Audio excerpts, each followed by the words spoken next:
Bom, pessoal, vamos dar início à nossa aula de enzimologia de hoje.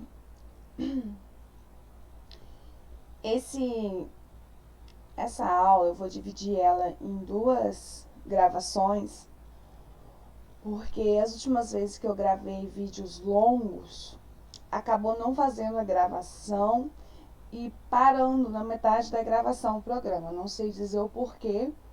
Então, para evitar esse problema, eu vou dividir em dois momentos, ok? Vou gravar o primeiro momento, depois eu gravo o segundo e vou soltar os dois links para vocês hoje, tá bom? Então, a gente vai continuar falando sobre enzimas na aula de hoje.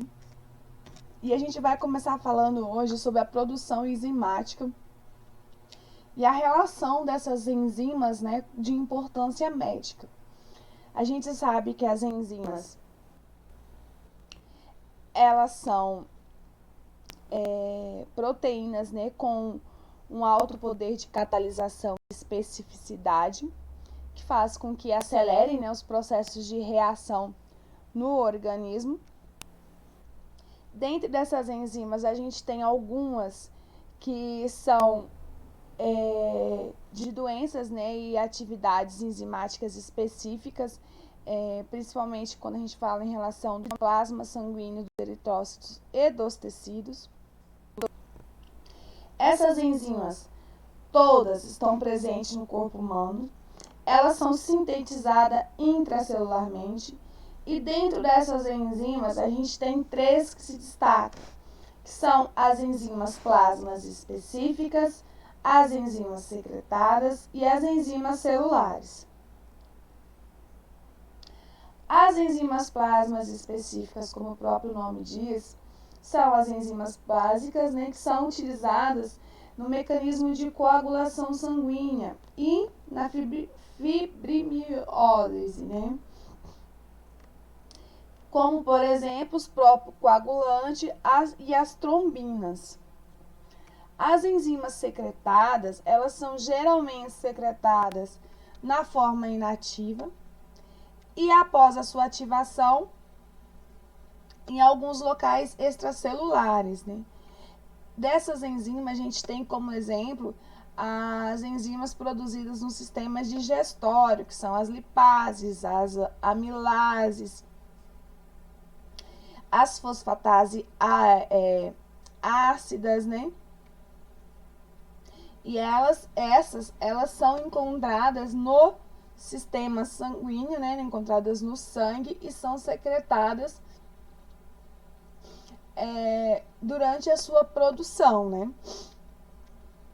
As enzimas celulares, a gente tem exemplo que elas geralmente apresentam-se em baixos valores teóricos sérios, né? Séricos.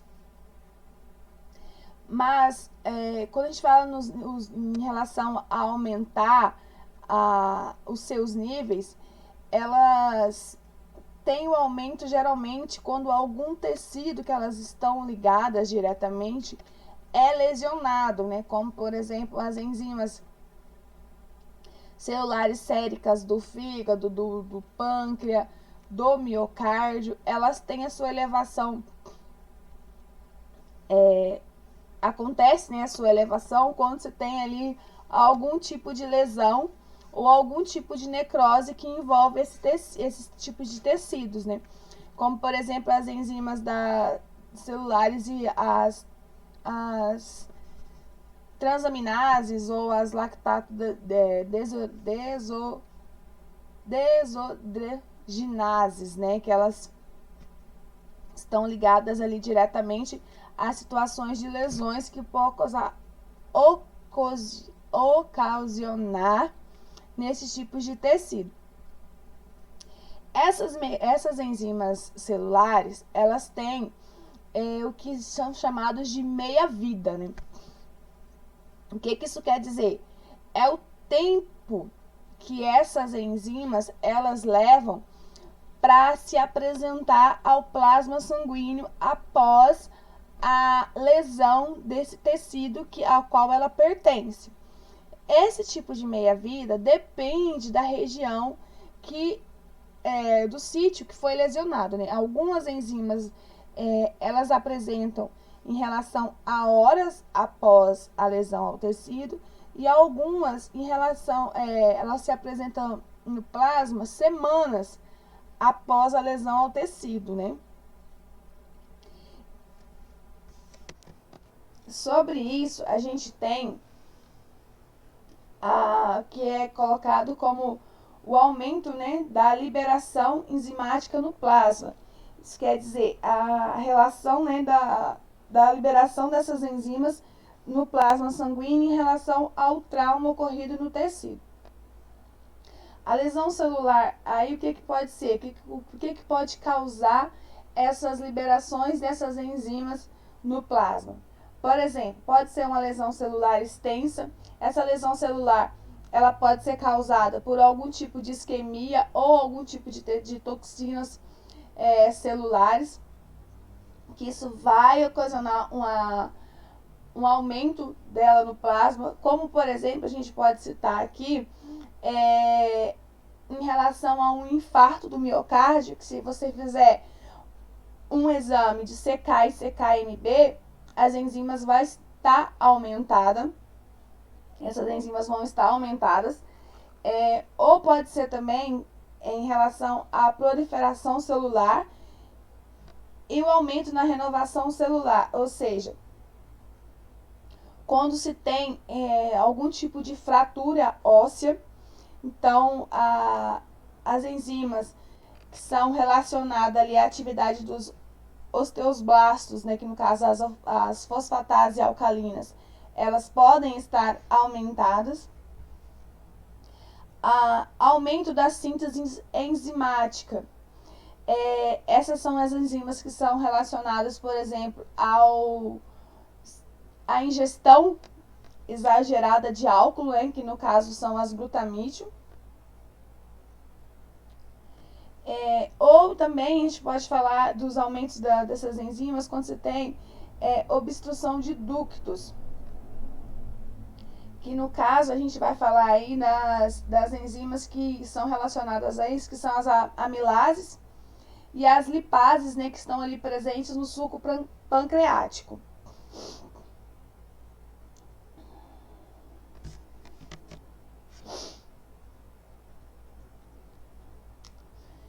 Redução da remoção das enzimas devido à insuficiência renal.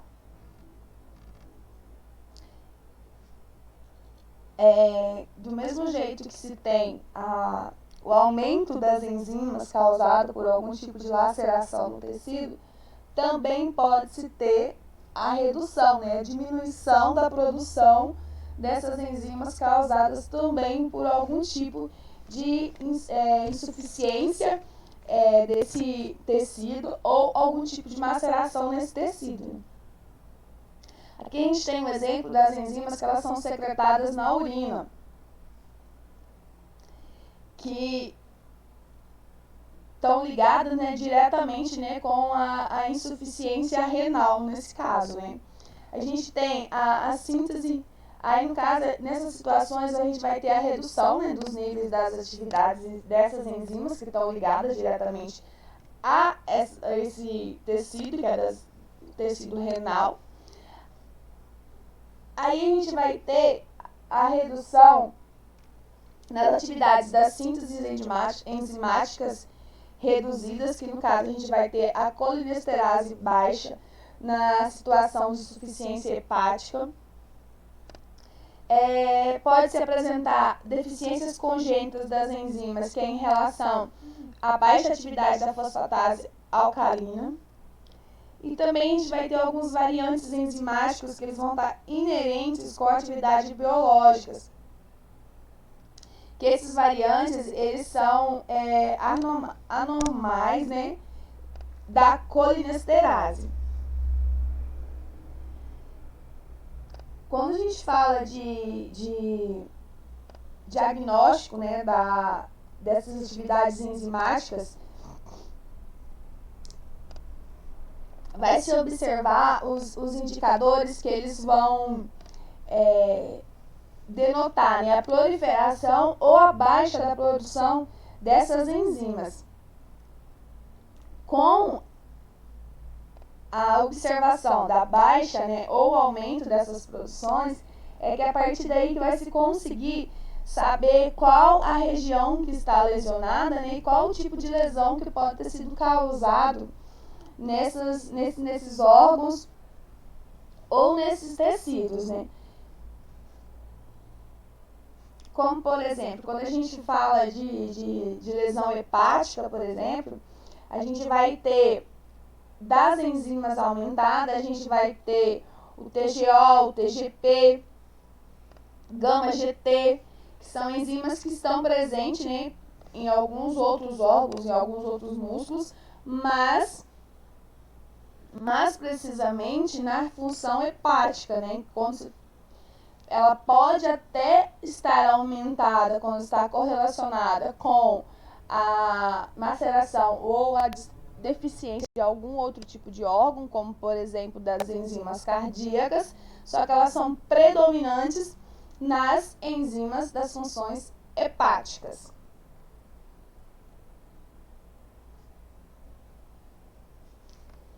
Então, a partir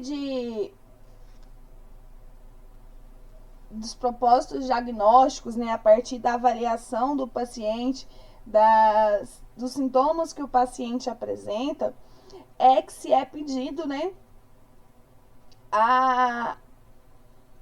os exames enzimáticos, né, para se conseguir chegar a algum tipo de diagnóstico de uma possível lesão. Aqui a gente tem um quadro que denomina a distribuição, né, de algumas enzimas de importância médicas que são utilizadas para diagnóstico, né. Por exemplo, a gente tem aqui em primeiro lugar a amilase, que ela tem a sua principal fonte das glândulas salivares, do pâncreas e dos ovários. E as suas aplicações clínicas, né, quando está relacionada à enfermidade, a gente tem aqui a relação à enfermidade pancreática.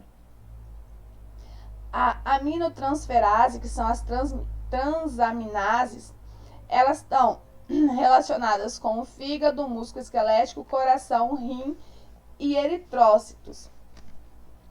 As doenças de aplicação clínica são doenças da paraquemia hepática, infarto do miocárdio e doenças musculares. A gente tem as enzimas que estão relacionadas aos antígenos prostáticos, né, que estão diretamente relacionadas à sua fonte, que é a próstata, que pode causar o carcinoma da próstata.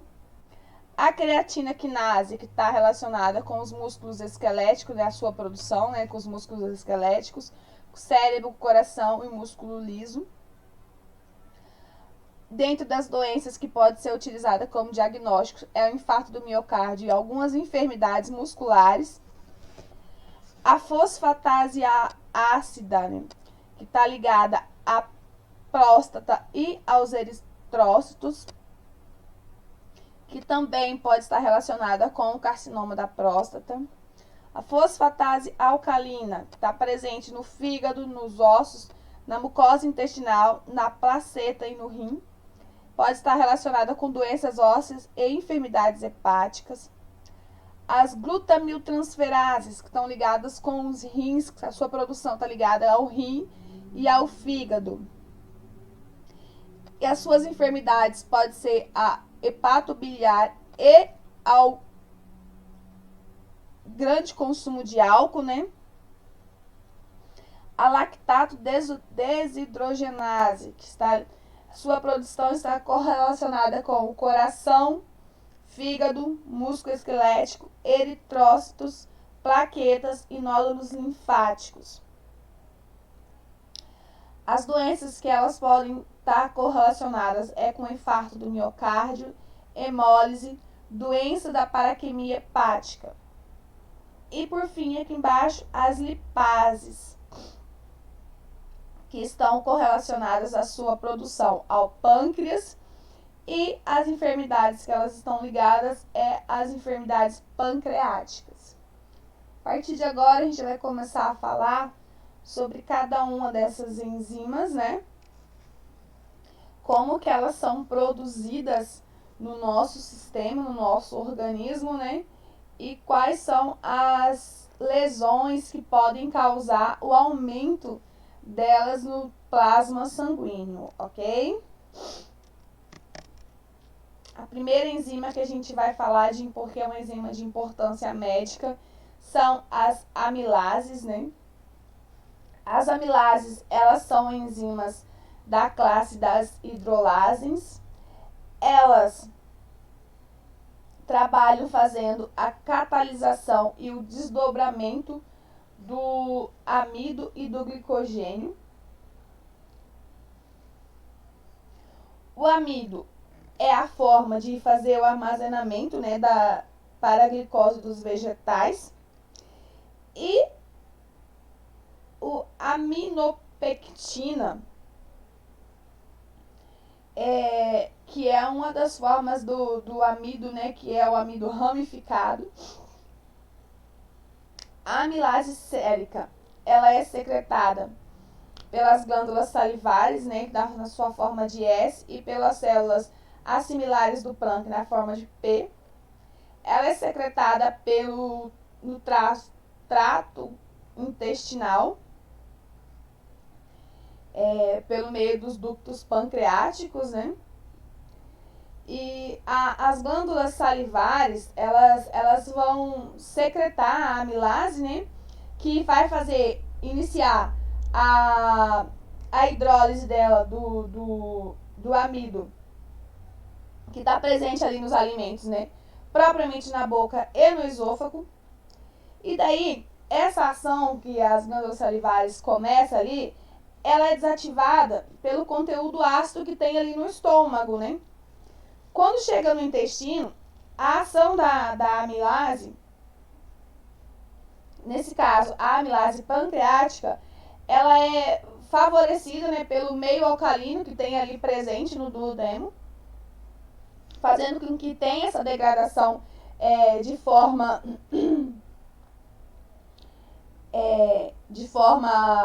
contínua, né, sem ter nenhuma interrupção.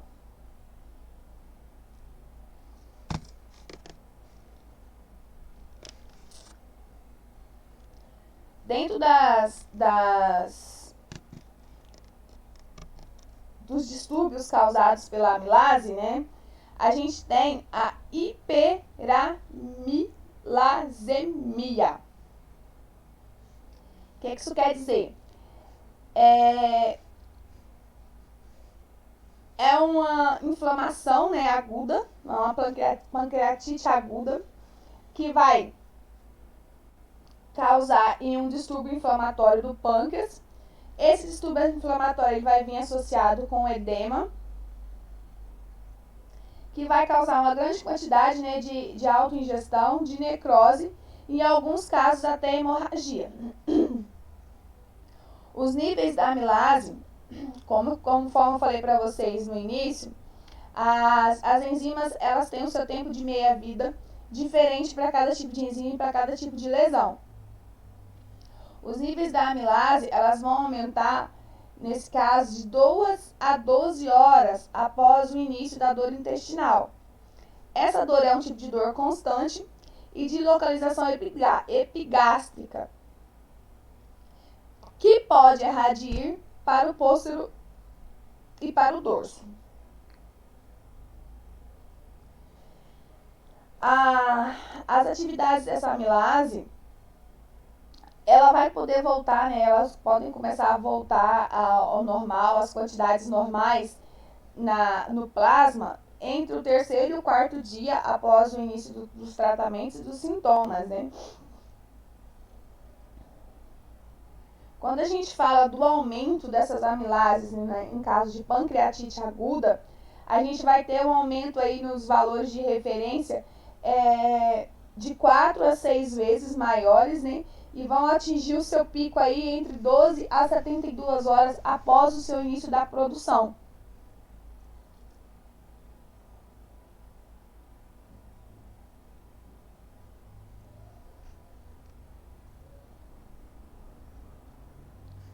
E aqui a gente tem algumas outras causas que podem estar ligadas à hiperamilase pancreática, né? que são as complicações da pancreatite aguda, que essas complicações elas podem ser pseudocistos complicados por hemorragia e cistes e efusão pleural, lesão traumáticas do pâncreas, incluindo trauma cirúrgico e investigação radiográfica, carcinoma do pâncreas com obstrução do ducto pancreático e abscesso pancreático, onde a amilase aumenta ocasionalmente. O outro tipo de hiperamilase é a hiperamilase não pancreática, que ela vai estar correlacionada com a insuficiência renal, que isso pode ser por declínio de depuração ou por aumento de algum comprometimento renal, as neoplasias do pulmão e ovário, síndrome de Meigs, que é a associação da ciste, né, e infusão pleural e fibroma do ovário, lesão das glândulas salivares, que está correlacionada aí com cachumba ou com cirurgia maxilofacial, e a macroamilasemia.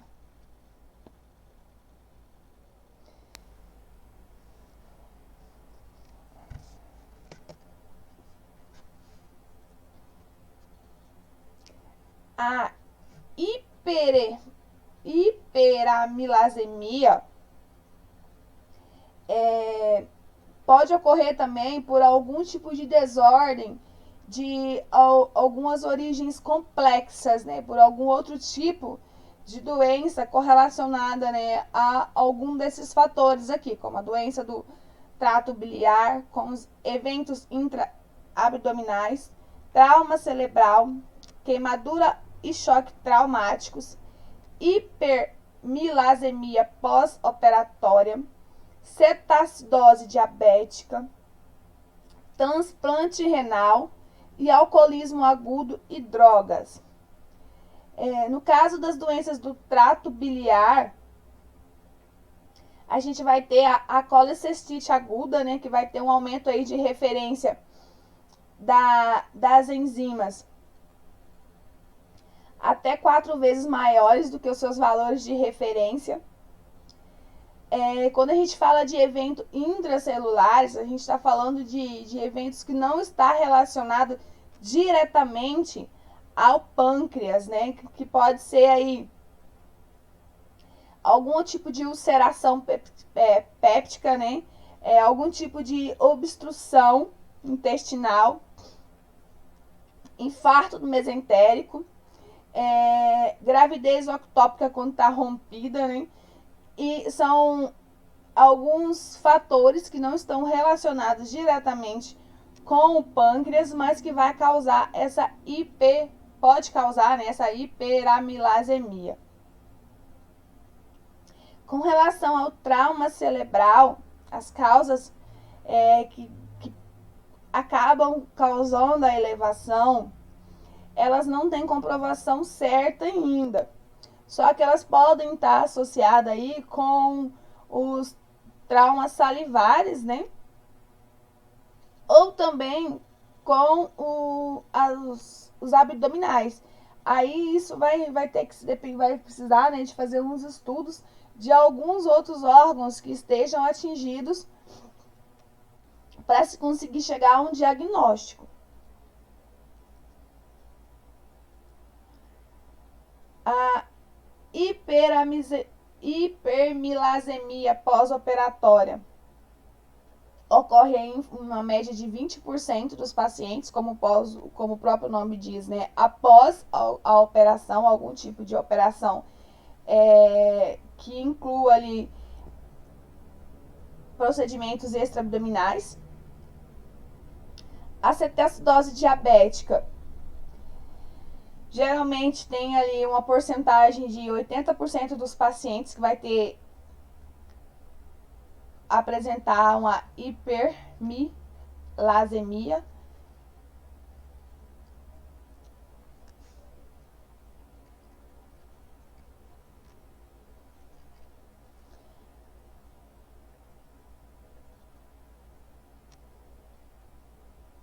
quando a gente fala dos alcoolismos e de drogas, a gente vai ter um aumento, né? Porque, de certa forma, quando se usa drogas e álcool de maneira exacerbada, acaba se causando uma constrição, né, dos ductos pancreáticos, e isso vai acabar causando uma superprodução da amilase, porque vai acabar faz uma obstrução do ducto pancreático, e essa obstrução do ducto pancreático, ela acaba causando uma elevação da pressão intracelular, né, dentro do ducto. E isso faz com que tenha o aumento da amilase no soro. Gente, eu peço desculpa pela minha dicção hoje, que eu tô gaguejando muito e tô falando muito ruim, porque eu queimei minha língua severamente ontem com um leite muito quente. E eu tô falando e tá machucando. Então eu começo a falar e começo a gaguejar com medo de machucar. E também não tô conseguindo pronunciar as palavras direito por causa disso, tá? Então, desde já peço perdão para vocês. E qualquer coisa, se vocês não conseguirem entender alguma palavra, alguma coisa assim, algum trecho, vocês me falam que eu escrevo para vocês depois, tá bom?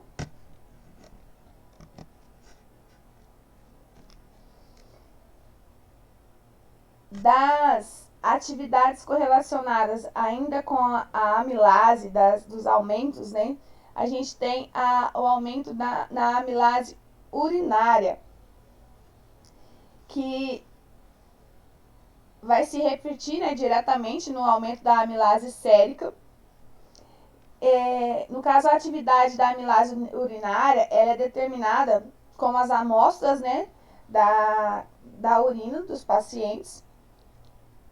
Essas amostras, ela pode ser tanto de uma hora, né, amostras, como a gente fala, colhidas na hora, né, ou quando se faz a coleta de amostra de urina de 24 horas do paciente. O que vai acontecer? Nesse caso, no caso da pancreatite aguda, né, vai se ter uma reabsorção tubular. A reabsorção tubular vai se ter a reabsorção tubular da amilase, ela vai estar reduzida.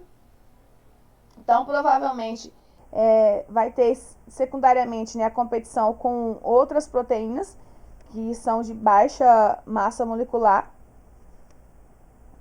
Então, a hiperamilasúria, né, ela vai acabar ocorrendo em quase todas as situações que vai ter a elevação da amilase sérica no plasma sanguíneo, né? Porque se tem uma competição entre a amilase sérica com as demais enzimas que estão correlacionadas ali à produção no rim. A depuração da amilase, ela é a relação entre a depuração renal da amilase e a depuração da creatinina útil no diagnóstico diferencial da pancreatite aguda. Na patologia, a depuração renal da amilase é geralmente maior que a depuração da creatinina, causando a elevação na relação.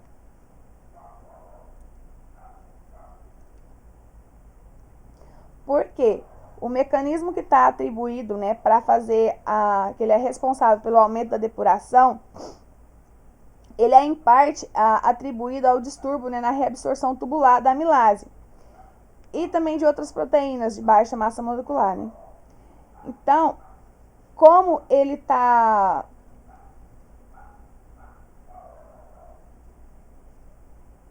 correlacionado, esse mecanismo está correlacionado com essa distribuição, quando se vai fazer a análise para se chegar aos valores, né, de produção, é feita uma provinha de depuração, né? Essa prova de depuração, ela vai ser a quantidade da amilase na urina versus a quantidade de creatinina no soro, dividido pela amilase no soro vezes a creatinina na urina. Isso tudo vezes 100, que daí vai chegar a porcentagem de determinação da quantidade de amilase que se tem presente nessa urina.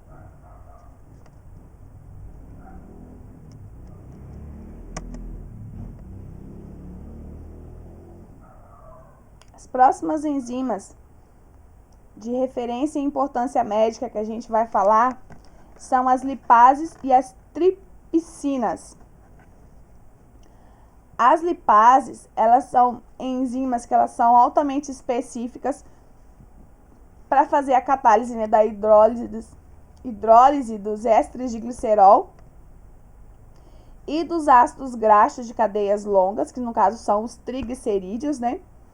E em presença de sais biliares é um cofator chamado colipase. Então, é através da ligação dos ésteres, né, nos átomos de carbono 1 e 3, que são depois preferencialmente rompidas, fazendo a produção dos mols dos ácidos gráficos, né, das cadeias longas,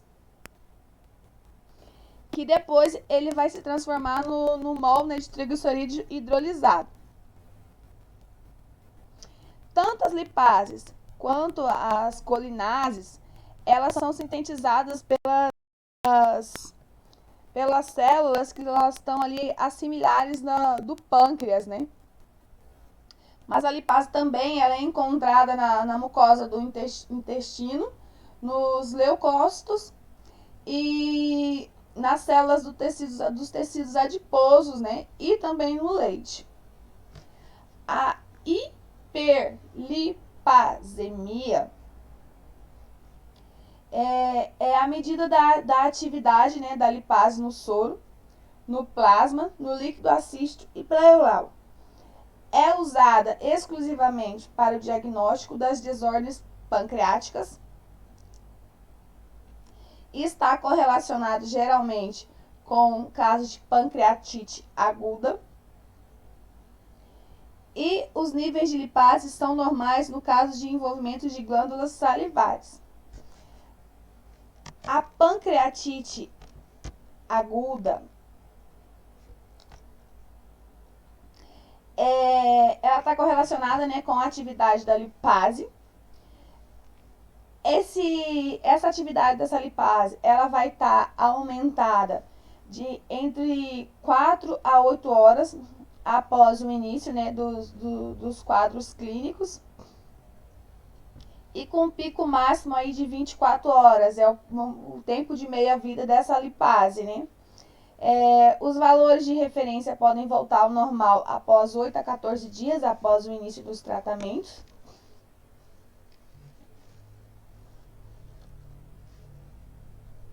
As complicações da pancreatite aguda. A pancreatite aguda, ela pode produzir líquido assístico ou líquido pleural, quando se não tratado, né, quando se não inicia o tratamento de maneira correta. A pancreatite crônica, ela vai causar a distribuição, né, das células pancreáticas no organismo da lipase sérica, também vai acabar sendo ligada, né, à pancreatite crônica. As desordens intraabdominais agudas.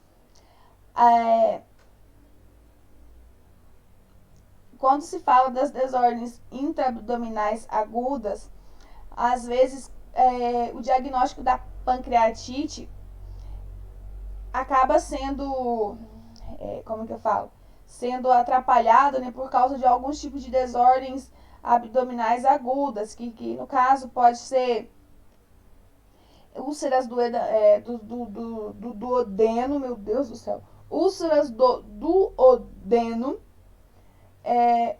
ou úlceras gástricas, né, que acabam sendo perfuradas e acabam causando aí os aumentos, né, das enzimas ligadas aí ao pâncreas e causando essa pancreatite.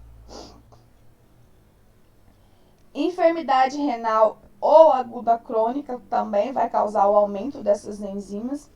E a obstrução do ducto pancreático.